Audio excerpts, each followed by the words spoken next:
Hey everybody, thanks for dropping by. Appreciate your time. That you're genuinely interested in wanting to learn about marketing, promotion, branding, advertising, lead gen.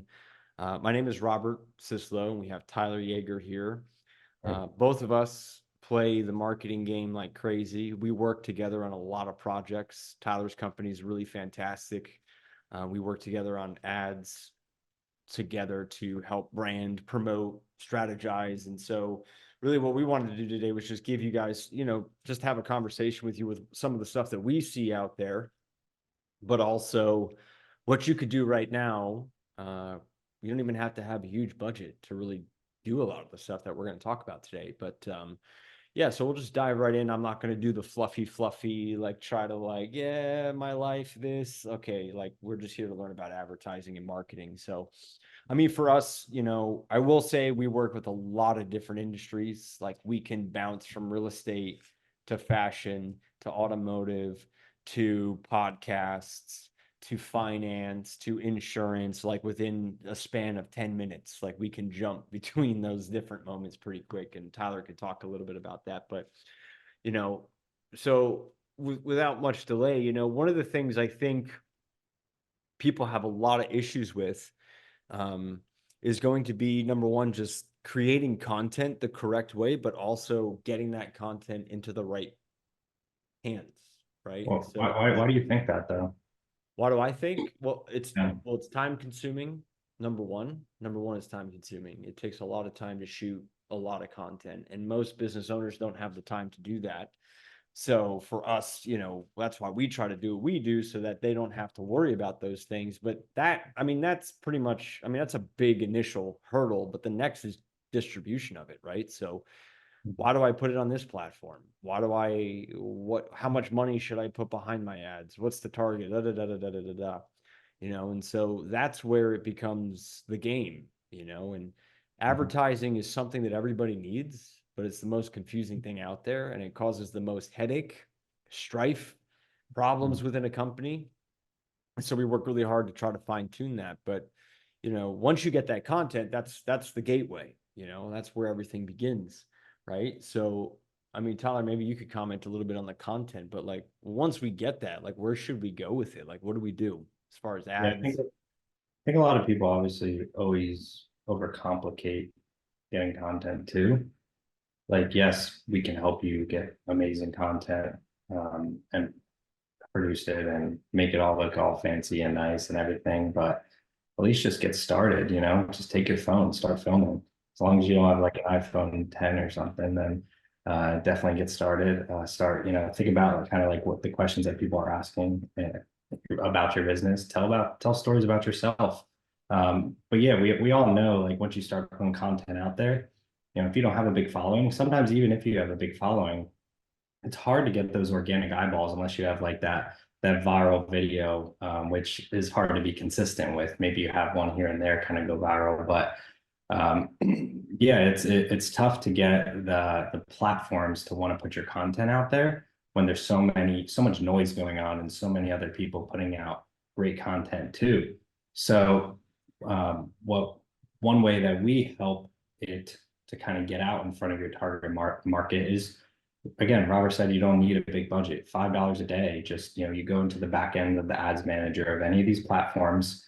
You target exactly who you want to target, their interests, their age, their demographics, and then you can put that video out. You don't have to have some fancy call to action, try to sell something right away. Just put it out there, start promoting it and putting a little bit of dollars behind it to distribute that content. And now you're taking people from like a cold audience into more of a warm audience, because now they're getting to know, like, and trust you and understand kind of what you have to offer and who you are. So that makes it a lot easier whenever you do want to ask for a sale or for an opt-in or whatever it is, to actually get that person to convert, because now they know who you are and now you can retarget them. So that's kind of the cool thing, that how you can get more views and eyeballs and engagement on your content.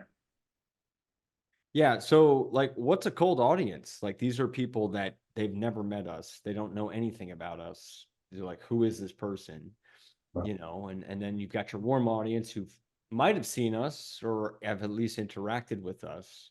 And then you have retargeting, which is they've definitely seen us at least once or twice, and now we're serving them another level of ads to get them to take action on something. What are some, like, if you could think of the top three things that someone, if they were to film their own content, like what are some key points or tips or whatever that they can do right away, pretty easy to be able to make it look better, sound better, come across better, just overall just have better content? The very first thing is just remove any technical language, lingo of whatever industry that you're in. That's number one. Just don't talk about it. Like insurance guys are guilty of this, real estate professionals are guilty of this. Um, some of the people that do investments are guilty of this, doctors, med spas. They get so they think that because they know, everybody else knows, and they don't. So they miss the mark on using this really, what they think is fancy language, but actually what it does is it just makes people not want to listen to anything you have to say. Like if I have to listen to you and I feel like I need a dictionary and I feel like I need to go get a PhD in it to understand it, I'm not going to invest. Now, that's not to say that there aren't people out there that, do know those things and could listen to those things, but the majority of people don't. Otherwise, you wouldn't be advertising, right? So you have to. Isn't there this statistic like most people read on like a fifth grade reading level or something? Yeah, it's like third, fourth. I think it dropped. I think it dropped to third grade, to be honest with you. But yeah, that's the first thing is this idea of like just your own viewpoint as if you were four and you didn't know anything about it and you were just introduced to it to the first time. You also have to kind of now there's a time and a place for the advanced stuff that would probably be more on a retargeting level, but you have to be able to think with the guy that's never been introduced to your product and educating him, but then also the guy that's super educated how to talk to both of those people at the same time without making the guy at the top feel like he's an idiot because you're talking to too simply. So there's this weird thing you have to kind of balance. And the only way to do that is for you to be as authentic, and I hate that term, but it's more of the story of your interaction with the product and your experience with it. And that would be the very, very first thing that I would focus on. The second thing I would focus on is, the repetition and the consistency. I've read in the last month and a half, amidst 100 other things, 4 different ad books from 4 different authors. And these are people that managed like hundreds of millions of dollars in advertising, and they all kept saying 2 words over and over and over again: frequency and consistency. One guy really went into like the brain mechanics of repetition and frequency, which I thought was really unique because I've talked about that for years, but I never went into the brain mechanics of it. But, you know, did you know, Tyler, that the biggest enemy to advertisers is sleep? Wow, that makes sense because they can't get your attention. The biggest enemy of advertising is sleep. Mm. Why? For 2 reasons. One, they may have heard it and then they go to sleep and they forgot about it. And this is Mm. where repetition comes into key. Now, I've kind of touched on this before, where it's like, if you think about all the stuff that you have going on in the day, you forget about things. And that's why follow up is so important. But yeah, I mean, sleep, somebody goes to sleep and they just may not be interested in it anymore. So you have to Yeah, be consistent and frequent. They go to sleep, wake up, they see you, yeah. and they have And to, I think and that has to happen. You have to keep that discipline in. right. Something like memorable too about you. Like we all know Alex Hormozy. He has his hat, he has his flannel, jean shorts, Crocs. Like there's unique things. I mean, you'll see me, I wear black hat a lot. Robert, he's got his surfboards in the back, his Aston. So very like unique things like that. If you can find something like that, whether it's your hairstyle, something you wear that really is unique to you, I feel like that'll help people remember you too. I mean, think about all these big companies that you see ads for. We just had the Super Bowl, all these crazy ads they're paying $7 million for. And they all have something kind of unique and memorable, whether it's a jingle or music, or I'm sure you probably hear all this stuff on the radio, the same songs that I know here where I live. and you can basically sing it in your sleep. So you basically know those things. So having some type of identifier like that, I think, goes a real long way in people remembering you and you being memorable, and then that helps build the trust. Yeah, it's that I keep thinking about you. Keep thinking like you have to imprint on their subconscious mind to be the one they think about for what product they have or need in that moment. And the Yeah. only way that could happen is advertising dollars and organic content. That's the only way to do it today. Unfortunately, it's the only way to it's the only way to really have that happen.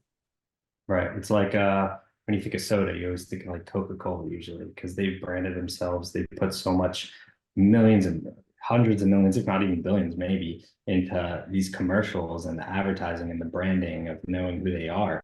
That you don't see them running ads trying to get people to purchase a Coke right then and there right off their website. They're running branding ads. They're running stuff that you think of. So when you see their product, you get it. Or when you want that product, you think of them. Yeah. And the other side of the coin is I was in China, like the deep backwoods of China, rice fields, paddies, all of it. Gigantic billboard red with the golden arches on it for McDonald's. There was no McDonald's around. Yeah. I was like, what, like, how in the world can McDonald's justify that in the middle of that area? Well, when those people go to the city, they're going to McDonald's. They're going to go to McDonald's. Why? Because it's there, you know? So, which Exactly. kind of like, for them, they see the value in that. I think a lot of people don't see value in putting things out there in a certain way because they think it's not being received when it actually is being received. Um, there's a thing, it's you have to ask yourself with your branding and your promotion, it's like, do you want to make money? Do you want to make a name? Are you trying to make a difference? And all three of those things, you attack that differently. Money is more short term, but then again, so is name, but also a difference. And if the only way that you get money is if you do make a difference, so they all kind of interfeed off each other. But the other thing is like in every single study, in every single thing I've looked at, the short term ads, they don't work over time because it's like it loses its power, which probably might be a good segue, Tyler. Like, you know, we create this content, we do all this stuff, we build things. Like, what should we do from like an advertising perspective to make things work more effectively for us? Like, how much do we have to spend? Like, what things could we do? Yeah. Well, I think it's coming down to your objective that you want to accomplish first. Do you want to grow this big brand, get people to know who you are? Do you want, and you're thinking more long term with it and grow your and getting people to recognize you and just really growing that ecosystem and having people around your campfire? Then yes, definitely have some type of branding campaign or campaign, like I said, where you're distributing your content and getting people to consume it, and don't just put one video out there, put a lot, put a couple of dollars behind all your content because you don't know what the audience is going to respond to best. So putting the different pieces of content out there, seeing what the audience likes best, that can give you some good insight as to what should I actually run, like the angle I should run for an ad that's going to get people to take a specific action, like opt in or purchase something. Those are called direct response ads. So, if you're trying to get some more leads right now too, in the more shorter term, but then you also have that longer term vision, then still do the longer term stuff, but then retarget, which these platforms, super easy to do. You can go in and create whoever engaged with my videos or viewed my videos, you can easily do that and retarget those people with ads that are asking them to opt in for something, but you have to give them some type of value too. You can't just ask them to opt in for anything. You got to say, hey, you're getting this for free. I'm going to give you this in exchange for the information you're going to give me. So that's kind of the direct response, which maybe you've heard before. There's kind of like a top of funnel kind of thing and middle of funnel and bottom of funnel. Basically, if you think of a funnel, like the top of the funnel, you're putting content out there, you're reaching more people. And in the middle of the funnel, you're kind of narrowing it down, getting people closer into, giving their information to you or purchasing something or being one of your customers.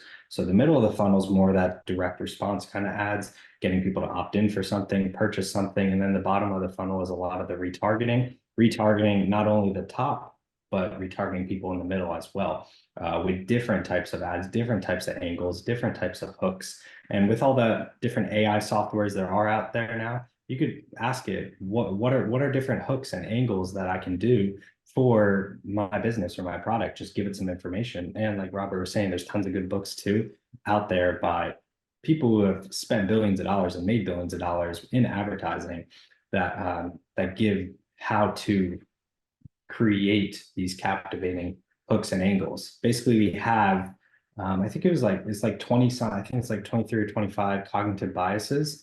And you can Google this, look it up, and those are all kind of biases that we all have to make purchases or buying decisions. So you can look those up. There's all kinds of different ones that you can angle and test out your pieces of content, your ads for, and just run through them, and that'll give you kind of a good 20 something different angles and hooks that you can go off of. And then one other thing is also just looking at what's already working. Look at people on Instagram, TikTok, search things. You can even go into, if you look up Facebook ads library, you can go in there and search people, search a topic, and you can see all the ads that are being run by that specific company, specific person, or just that specific whatever product that you have, whatever it is.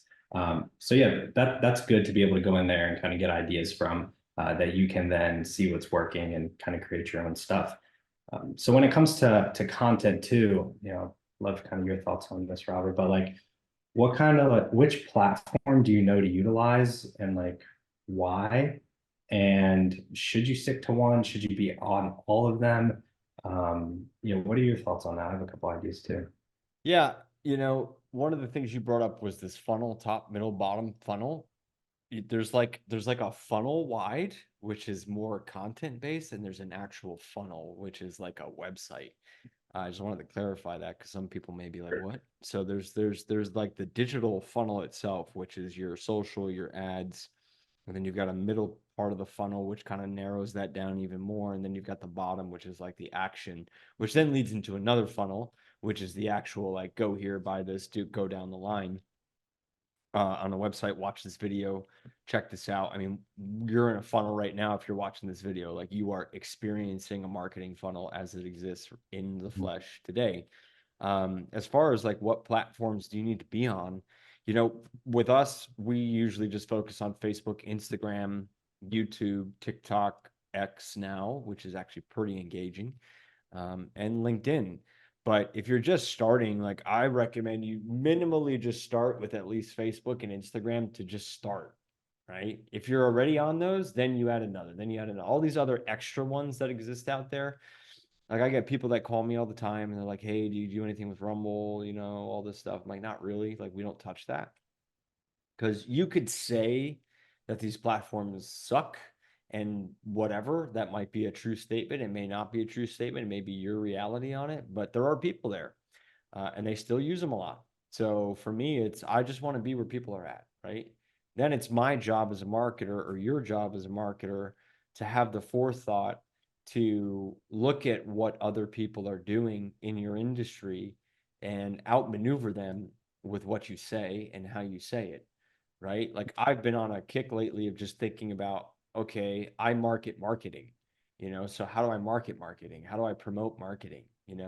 And everybody like there are people, we launched our content accelerator program 2 years ago, and people were literally remember this, Tyler? When people were like literally they took the exact ad and they would like copy word for word what I said.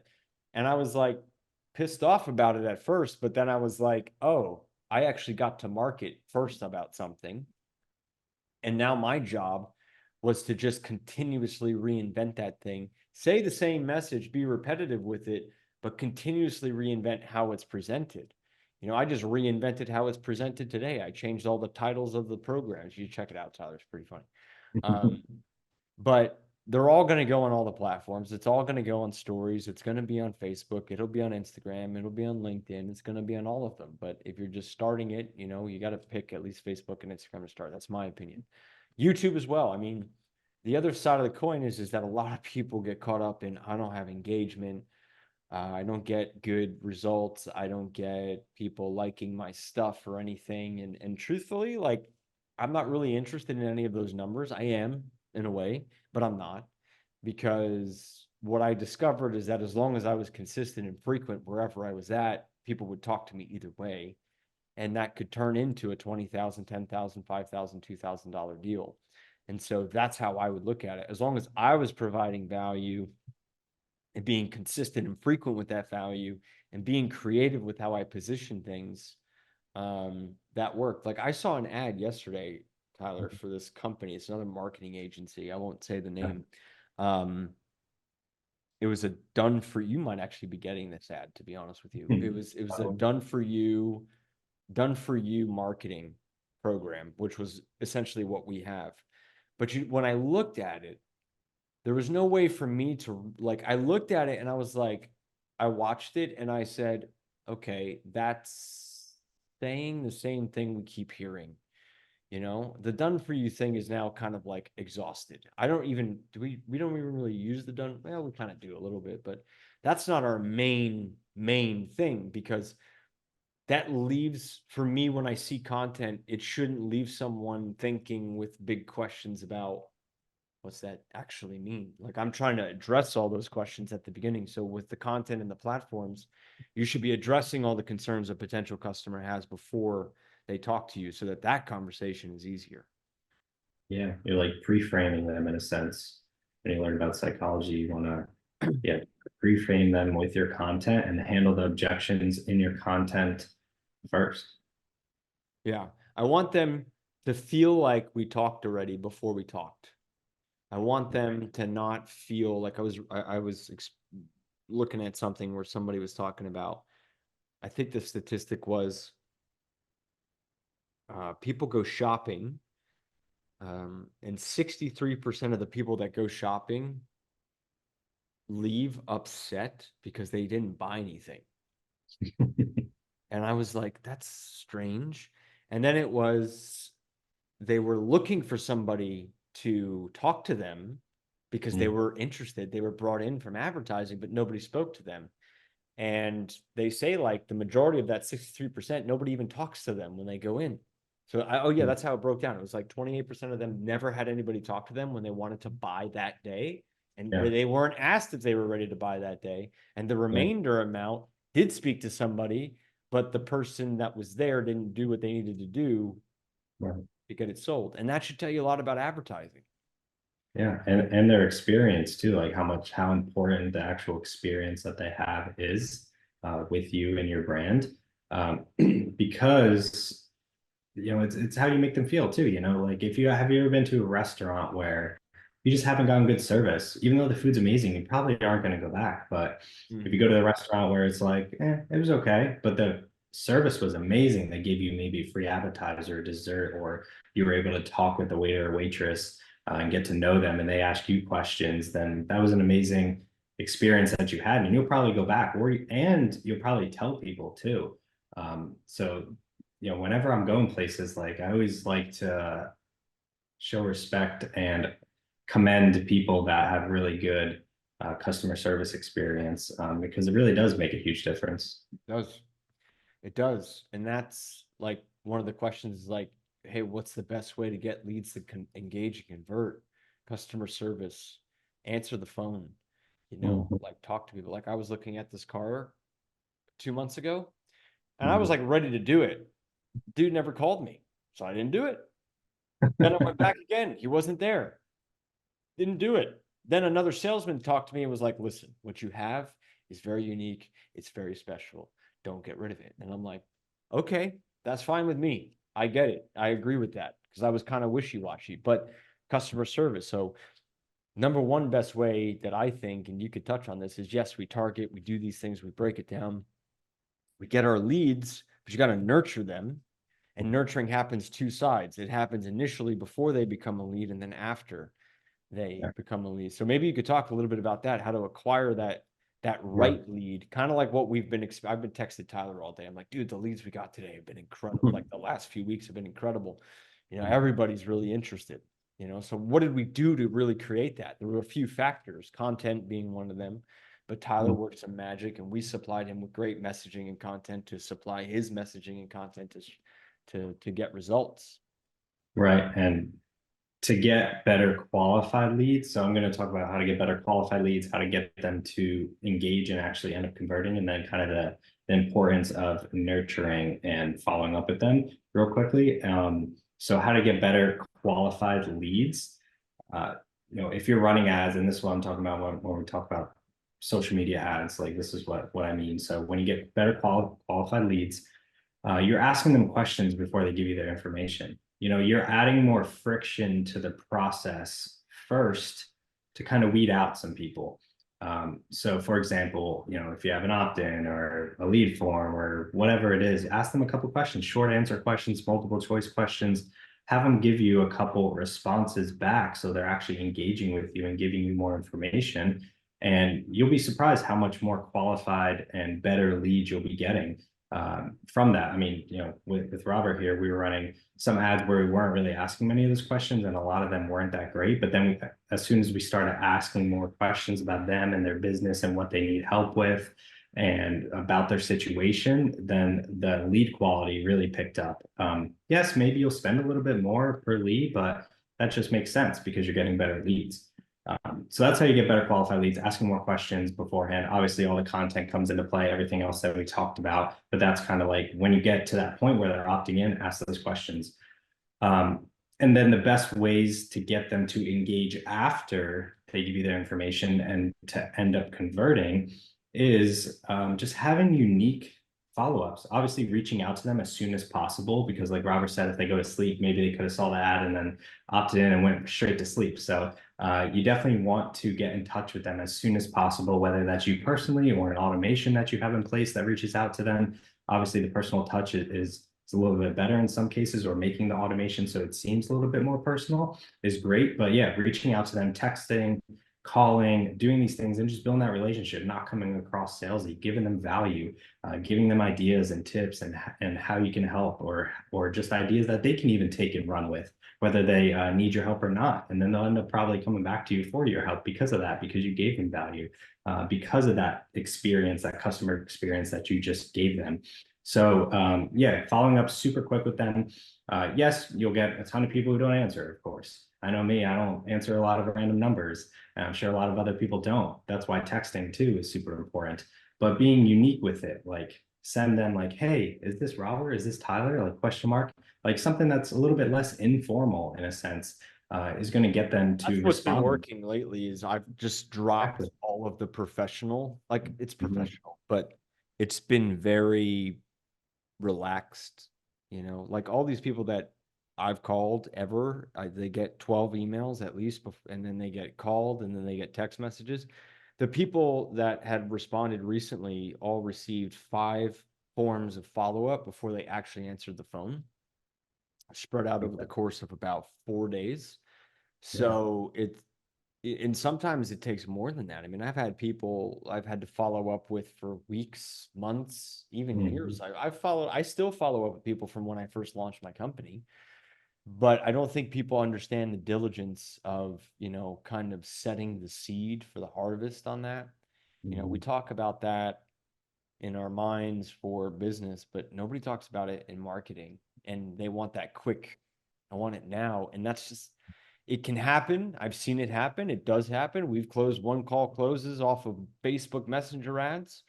Sometimes it's a little bit longer of a sales cycle, but Right. you having the fluidity to follow up with these people and provide value. Like my follow-ups are never, they're always like, here's a story, here's a video, watch this, check this out. Hey, if you want to talk, we'll talk. Like it's very Yeah. light, because these people, these leads that we attract, not only are they bombarded on the front side with tons of data, but then they're bombarded on the back side by other people trying to get their attention. But if you come in kind of like not as a threat, I Mhm. want your money. Yeah. Like I don't check my LinkedIn messages anymore because it's just all thing. It's just the same thing all the time, and I'm just like I don't care. Like I'm not interested that you can help me or we should have coffee, a digital. I don't care. Like I just Same. don't. Like if you were to like, dude, like what are you doing? Like what's happening? I don't Yeah. remove the dude, but well, hey Robert, what are you up to? Can I help? What's going on with that? What that content program looks interesting. Like I'll talk to that person, but these other ones I don't talk to because the second it goes salesy, I don't want to talk to another salesperson. I want to talk to a person, right? So, and that's the benefit of ads that are done correctly. Like you don't want to pitch your ads, you want to be a person in your ads. And then that makes your targeting that Tyler's talking about and the funneling and what we do and even all that stuff 100% more effective. Right. So super pro tip too that you guys can implement right away for follow-ups that no one else does that works really well and is super unique is take out your phone, pull up the camera, video, selfie, 10, 15, 20, 30 seconds, introduce yourself and send them that video. Say, hey, this is me. Want to put a face to the name, not to be weird or anything. Just wanted to introduce myself. And, you can give them a little bit of value too, like do something funny, use a prop, something like that. Or even, if you don't want to get on camera, send a voice message, something different that these people and most people don't do and most people aren't getting. I think that's very overlooked and a lot of people don't always think about that, but I think that's super powerful along with like a text message or a call, sending a quick selfie video. And that goes into what Robert was saying about nurturing them and having many different follow-ups and everything. That's where you continue to do that. You send maybe another video a week or two later. Hey, I just saw this article. I thought about you. I thought it was super cool. Like here's a couple ideas. Hey, here's a PDF I put together of all the cognitive biases I figured I would send your way. Give them that type of value. Like here's the 5 top ways to do X, Y, and Z. So put together, you can even sit down, make a 10-minute video showcasing like, hey, this is how you go in and run your ads, or this is how you go in and do this X, Y, and Z, and send them, upload it to YouTube, unlisted, private video, send them a, hey, made you this video, thought, it'll help you make more money or something, whatever your service or product is, make it around that and how you can help your client or customer.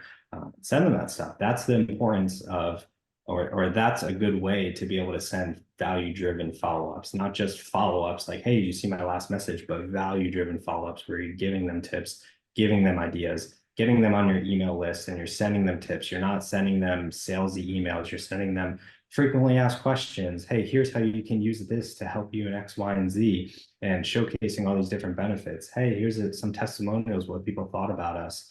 I use this example a lot, but it's true is that, I was looking for a new accountant and what came to mind first was one that would send me emails every other week for a year, and now they were value driven. They were like, hey, here's how you save money this year. Here's a new tax code. Here's a new loophole. Here's what you can do.